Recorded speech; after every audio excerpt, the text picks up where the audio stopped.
Alright, hello everyone. So I've decided to start doing updates for the second edition of the Conflcit of Dreams trading card game.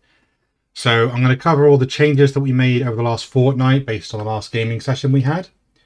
Obviously over here on the left we've got the first edition, which is all out already. People are playing it, people are loving it. You have to forgive the lack of artwork for the second edition because I am not made of money and I am not cheap enough to use AI. So with that in mind, let's get into it. So the Marshall deck had the biggest, well, the Paolo deck, I should say, had the biggest issues with defense we found. And it also couldn't keep up with problems with the master constructs. So here, right, center these a bit. Okay. So before, on the master bots, the Master Mark 1 and Mark 2, we had it so that whenever they took physical damage, the damage would be reduced by -2.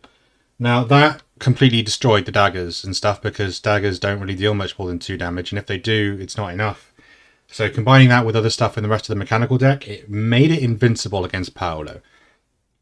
So what we've done is we changed that. We've made it so they can either take no more than 2, or in the case of the first one, no more than 3 points of damage from any physical source per turn. So this is a great buff to the Paolo's deck, but they're still tanky. Well, tanky against physical attacks. So that's fair enough. That's a start. What do we do over here? So Blazing Blows. So fire isn't really much of a theme among the decks, but it's more about if you have your own deck in mind. When you get to deck building, there are some various cards with fire attacks. Paolo has 1 and Heldig has 2. So this is put into Heldig's deck to give players more to work with, but that's really the effect of this card. And it's also another thing that something you can work towards as well. It's not too expensive, so if you've got enough in your hand, you can do a lot with it. Here's the Fire Bell. The Fire Bell's had its cost reduced. Because at the end of the day, it's still a dagger with 4 HP. That's pretty terrible for a weapon, generally speaking. That's the only change I made there. Headbutt is a new card. So a lot of the cards, well, this is not for Paolo, this is for Heldig again. But he is stun based. So, make an attack against, oh my word, there's always a spelling error straight away. This is why we play test. Make an attack against the enemy champion. Or just, I think it was attack the enemy champion. I added make and... But yeah, fair enough. That's a mistake I'll correct. This is why we do this process, right? We find all these things, even though that's a pretty egregious one. But yeah, that should help give the Heldig deck more character. Ice Cream Dagger has also been reduced in cost, just like the Fire Bell. Quick Flick. This is to increase Paolo's defensive capabilities. Yeah, and it gives you extra options on the card. Again, it's in line with the game's philosophy itself. If the cost of the returned cast or reaction was 1 resource token or fewer, gain 2 resource tokens. So if you're using it against bigger things, you're not getting as much back for it. It attempts to balance the card. Rogue Rush. This is one of those things where you have to achieve something. You set down an objective, and if you achieve it, you get bonuses. This is pretty big if you achieve it, but with daggers, this is quite hard to do. So you'll have it in your hand, you'll try and work towards it. Again, it's a new card. So I'd like to see how this plays in the new decks. Sleight of Blade. This is reaction card. Attack target card with a blade or dagger equipment in your champion is wielding. This attack deals +3 damage. You can instead use this card to parry target attack with a wielded blade or dagger equipment. So it's an optional thing. Options are always great. Of course, it costs 1 resource token. I don't know. It's a versatile card, so you can use it to do whatever. And it's an attack you can use whenever. Because it's reaction, you can just play. You can do it in your opponent's turn if you want to, which can be very valuable and adds more options to the game. Trident Dagger. Yeah, this is the first equipment card that has a free reaction on it. I don't know how that's going to go. So it's got very high HP for a dagger as well. and its attack is a bit weird. I've made it a very high cost to play for this very reason, but we'll see how it goes. The wrist blade, all I've done here is increase the damage on it.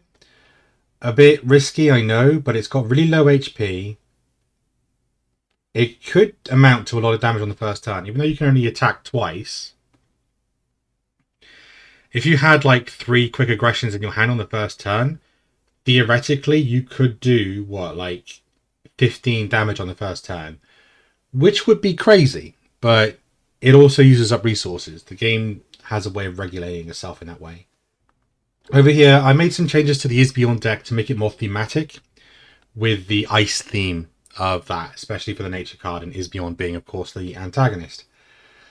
So this card is free to play if there are 3 or more ice tokens in play. Fair enough. It only costs 1 anyway, but again, it's an option. If you're saving resources, is a good thing.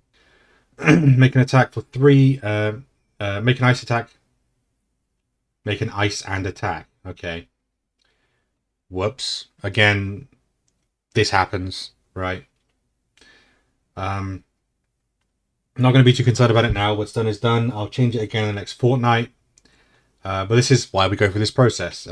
Getting rid of these spelling and grammar errors. Because there's going to be. This is the early drafts. They don't even have artwork yet. Haven't commissioned it. So yeah, we're still a ways away. So we're going to iron this stuff out. Galivera. So this is a plant that's to be put in line with the ice theme as well. To start your turn, you may move an ice token from any other card onto this one. At any time, if there are no ice tokens on this card, destroy it. It's something that's dependent on ice tokens. A way to increase that is, of course, Isbjorn's ability himself. He can either produce ice tokens or redistribute up to 3 ice tokens among the cards in play, which is pretty good. We've had a lot of fun with it so far, but these extra cards will make the whole thing a lot more thematic. Lieutenant Fox, the only thing I've changed here is I've made his physical attack an ice one to conform again with the ice theme. The Winter Blossom, this card already exists, but I've changed the way that it works. At the start of your turn, you can add +1 resource token to your pool for every ice token on this card. Again, you've got to distribute the ice yourself to get anything out of this, but it's pretty good. Yeah. The White Badger, it's a new Mustelid. Reduce non-fire damage from this card receives by -X, where X is the number of ice tokens on this card. Ice tokens on this card aren't removed at the end of your turn. So it's something you could put on there yourself, but of course if your opponent is using ice, which is a pretty common theme, that's going to be pretty tanky, although it's only got 4 HP, so make of that what you will. And we have a Zint Tree, something a bit tankier. So, but this is... We haven't seen this played yet, obviously. It's very new. But it heals things. 12 HP for 4 resource tokens is reasonable. It's not efficient in the way that other cards are like that, but yeah, you can see this being quite useful, how it can distribute health among your cards. It could be pretty strong. And especially if you're healing Isbjorn, who's got 30 HP, which I'm kind of suspecting is going to get nerfed a little bit at some point, but we'll see how it goes. Ondelg isn't going to be played this week because